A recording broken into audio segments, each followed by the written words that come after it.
In 2008, an 11-year-old boy in Sweden did something unbelievable. He stole a train. One night, he found a parked train with the keys still inside. He sneaked into the driver's cabin, turned the key, and the train started moving. Excited yet nervous, he controlled the train for several minutes through the city.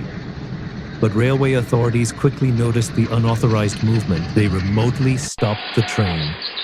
The boy sat frozen as security officers arrived, but the incident shocked everyone. The boy later admitted, "I just wanted to try driving one."